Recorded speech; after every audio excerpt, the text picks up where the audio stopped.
Então, vamos continuar no último domingo de Quaresma espiritual. A gente não faz Quaresma, hein? Mas com esses 4, ou 5, melhor, né? 5 capítulos antes da Páscoa, né? Domingo que vem vai ser domingo de Páscoa, né? Na verdade, uma lembrança da Páscoa, porque a gente não celebra mais a Páscoa, já que Jesus foi ah, o último cordeiro, né? Eu sempre esqueço esse nome, acho que é Carneiro, Cordeiro. Certo? Então vamos com o capítulo 52 de Isaías. Lá, esse capítulo ele faz um resumo também, todo como todos os outros capítulos que a gente, quase todos que a gente pregou nos outros domingos, ele está resumindo, na verdade, todas as dificuldades do povo, né? Israelita, judeu, da sua libertação também, e da sua, depois da sua, como que a gente fala? Ele vai ser exalado, né? Exortado depois. Então, vamos começar. Ele é curto, esse capítulo.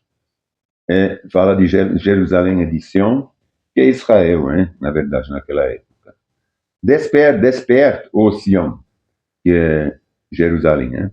Ô Israel, vista-se de força, ponha suas lindas roupas, ô cidade santo de Jerusalém, pois os incircuncisos e os impuros não entrarão mais por seus portões.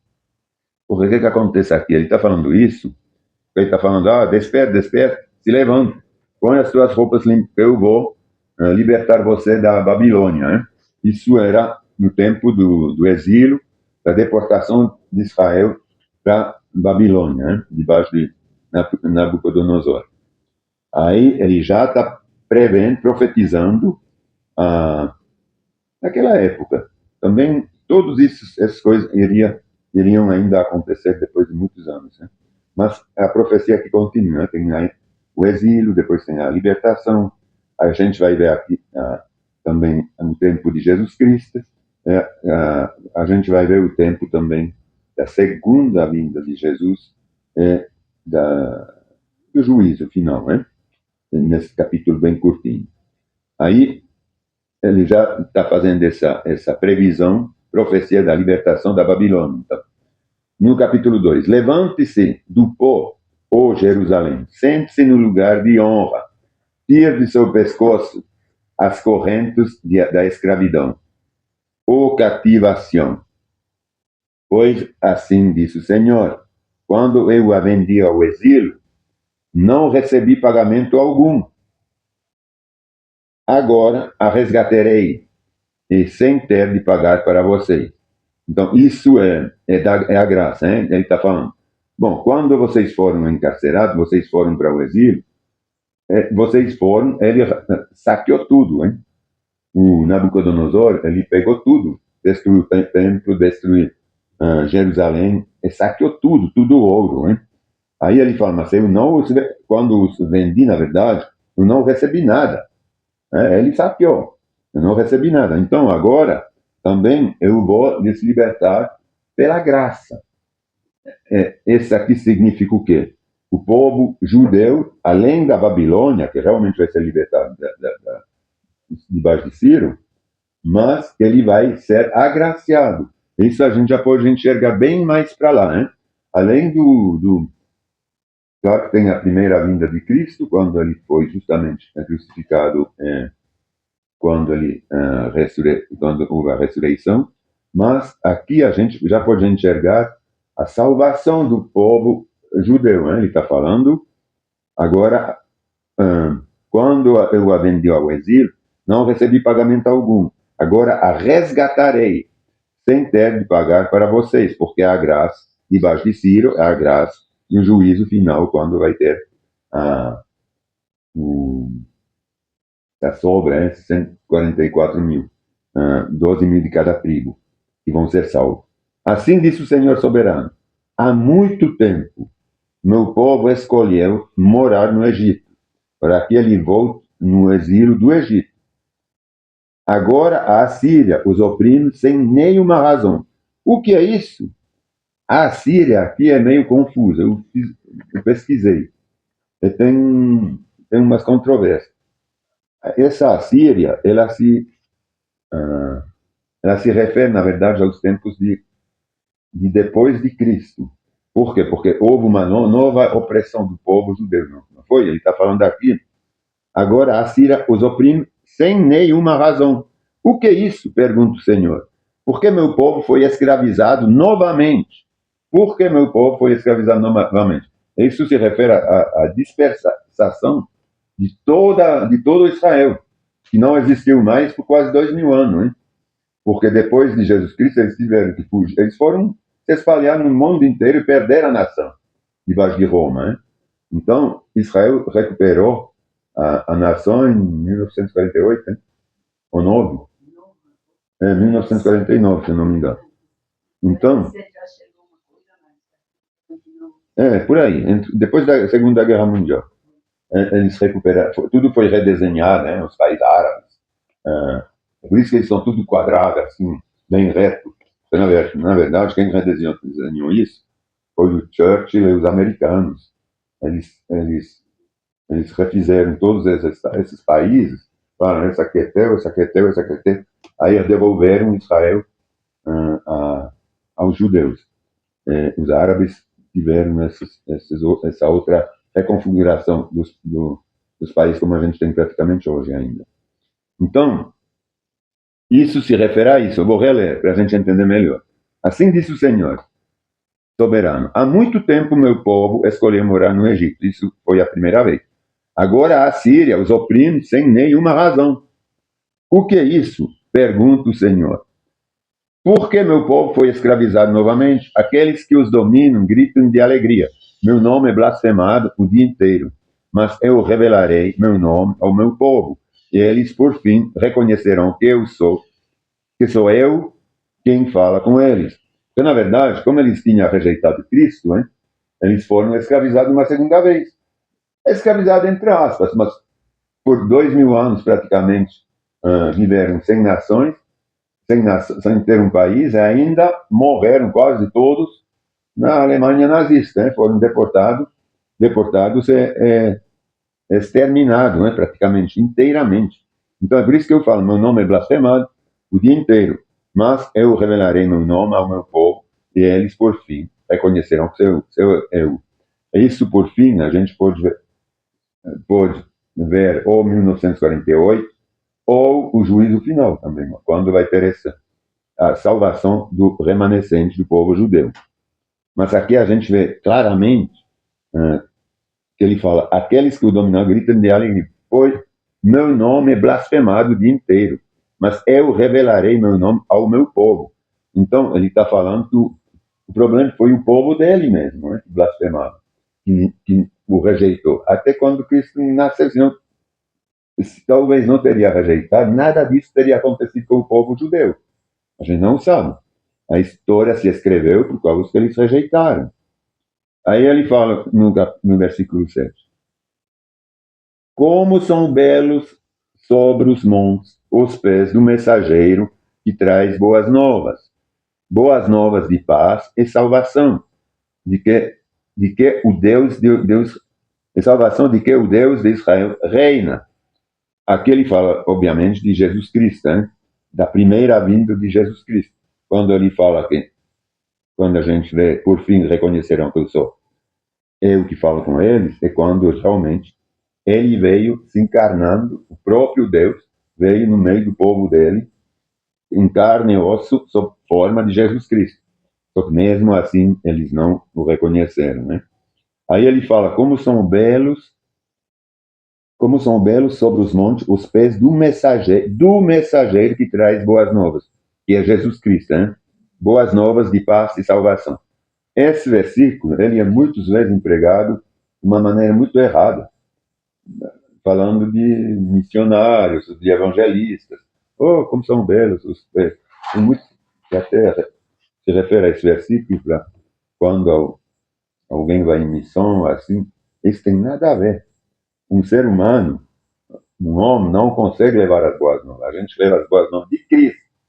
Nós não levamos as boas. Nós não somos um mensageiro que leva as boas novas. Somente Cristo leva as boas novas. É somente Ele tem os pés belos que traz as boas novas. Nós não. Nós somos enviados por Ele. Então, nós não temos esses pés belos, toda essa beleza do mensageiro, né?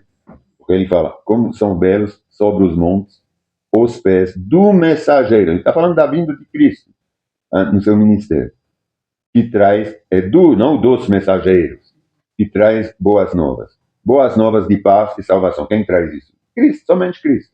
Nós não somos. Nós podemos replicar, mas quem vai dar a paz, a salvação, não somos nós, é Cristo. Então, a gente não pode empregar esse versículo para a gente. Isso é um erro.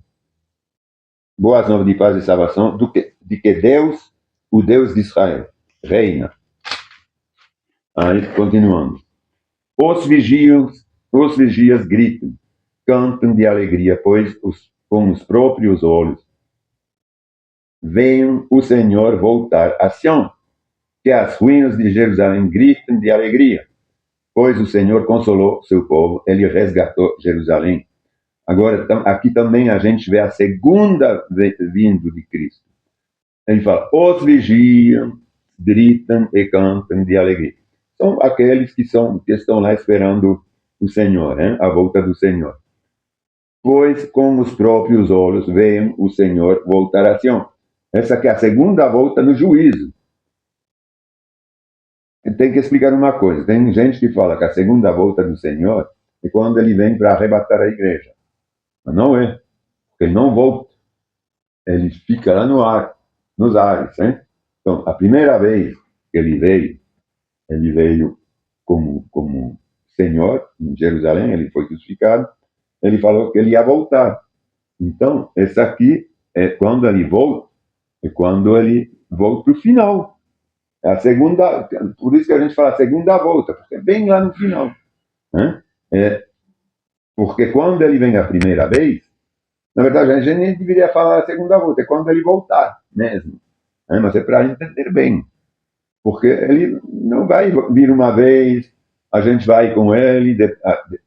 Sim, mas ele não vem para ter, ninguém vai vê-lo quando ele vai vir para arrebatar a igreja. Agora, quando ele voltar para ressuscitar os mortos ímpios para o juízo, nós voltamos com ele, a igreja. Então, sim, aí sim, todo mundo vai ver. Ele fala aqui, os vigias gritam e cantam de alegria, pois com os próprios olhos veem o Senhor voltar. Então, se trata da volta para ressuscitar os ímpios. O final, é o juízo, depois de tudo. Que as ruínas de Jerusalém gritam de alegria. Por que as ruínas de Jerusalém? Porque passaram pela tribulação. A grande tribulação, tudo foi destruído. Né? Vai agora ser reconstruído com a segunda vinda do Senhor. Pois o Senhor consolou seu povo, ele resgatou Jerusalém. Ele falou, agora eu estou voltando e todo mundo vai ver, o mundo inteiro vai ver quem sou eu, quem é o Senhor.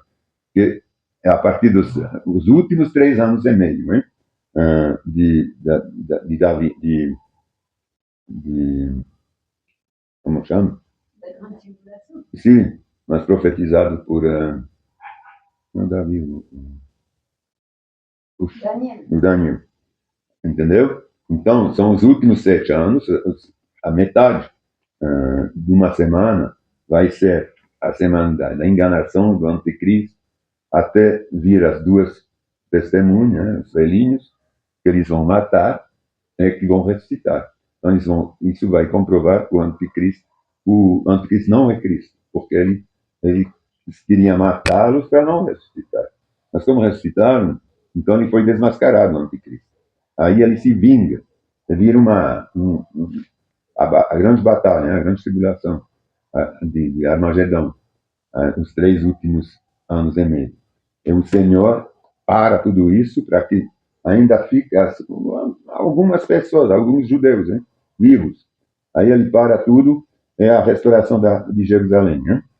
É por isso que ele fala que as ruínas de Jerusalém gritam de alegria, pois o Senhor consolou seu povo e resgatou Jerusalém quando ele vem. o Senhor mostrou seu santo poder diante dos olhos de todas as nações.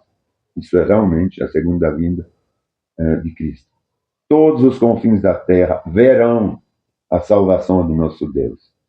Saiam, saiam e deixem para trás o cativeiro. Não toquem no que é impuro. Saiam daí e purificam-se, vocês que levam de volta os objetos sagrados do Senhor. Aí ele está falando de quem? Na verdade, quando eles voltam do exílio de novo, lá ele se refere de novo à Babilônia, quando eles voltam do exílio, ele está falando, saiam, saiam de tudo que é impuro, que era a Babilônia. Né? Babilônia e Jerusalém, essas duas cidades, uma é a cidade de Deus, a outra é a cidade de Satanás. Então, numa reina Satanás e na outra reina Deus, a princípio. Então, lá ele fala, sai, quando ele libertou eles debaixo do Ciro, saiam lá dessa cidade impura, hein? Vocês que levam de volta os objetos, porque a gente sabe o que é isso. Porque ele está falando, vocês que levam de volta tudo que foi saqueado, foi levado de volta. Ciro, ele autorizou de levar objetos de ouro, que tinha sido saqueado no templo, de volta para Jerusalém. Entendeu? Aí ele fala aqui, vou reler. Saiam, saiam e deixem para trás o cativeiro, deixem para trás a Babilônia. Não toquem no que é impuro, sai daí e purificam-se, vocês que levam de volta os objetos sagrados do Senhor, que tinha sido saqueado, hein, no templo. Não partirão às pressas, como quem for para salvar a vida, pois o Senhor irá à sua frente. Se o Deus de Israel os protegerá na retaguarda. Isso ele fala agora, vocês não precisam de fugir, porque está garantido, Ciro vocês podem ir tranquilamente voltar para Jerusalém, ninguém vai nos perseguir. A gente pode pegar esse versículo 12 também, para quando Cristo chega, então a gente não precisa mais se preocupar.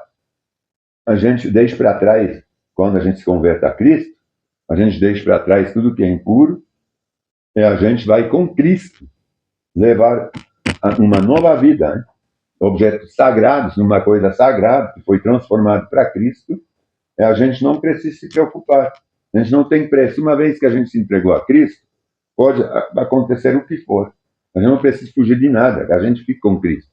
A gente está com a retaguarda de Deus. Isso não vai nos ser tirado nunca, por nenhum inimigo.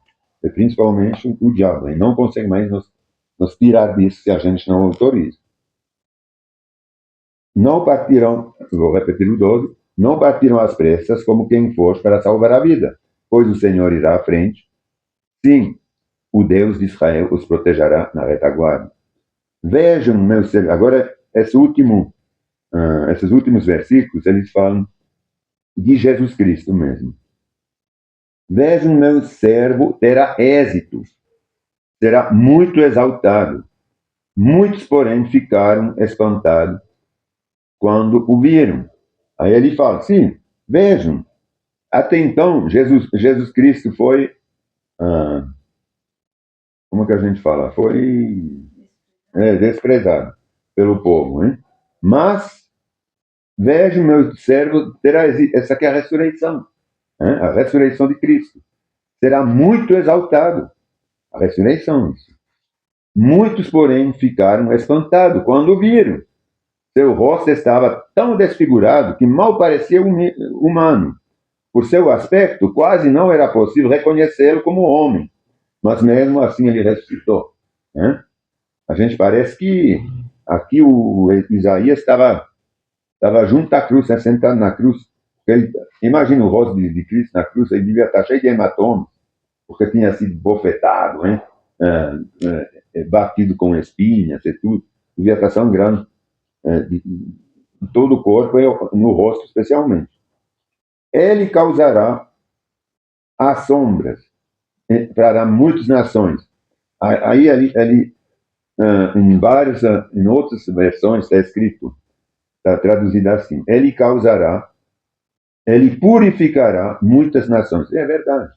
Ele veio para assombrar algumas, mas principalmente para purificar nações. Né? Reis ficarão mudos diante dele. pois viram aquilo que ninguém estava falado. Entenderam aquilo que nunca tinham ouvido. Isso a gente pode lembrar de Pôncio Pilatos, né, que ficou assim, sem fala, de Herodes também, que depois de ver Jesus Cristo ressuscitar, imagine, são reis, ou ele chama de reis, mas às vezes não é rei, é imperador, coisa assim, que fizeram ele sofrer, né? E de repente ele ressuscita. Isso eles nunca, quando ele fala, nunca ninguém lhes falou isso. Eles não poderiam prever isso. Claro que Isaías está prevendo isso. Até aqui a gente está lendo. Ele está até falando como que vai ser. Mas eles, como não são judeus, eram romanos, então ele fala, mas aí eles entenderão quando ele vai ressuscitar, entenderão que ele era Deus. E isso realmente aconteceu assim. Né? Ninguém lhes havia falado. Entenderão aquilo que nunca tinham ouvido. Esse capítulo acaba aqui, mas se a gente for lembrar que quando Jesus ressuscitou, é que ele mandou os soldados, foi, quem foi? Foi Herodes? Foi Herodes.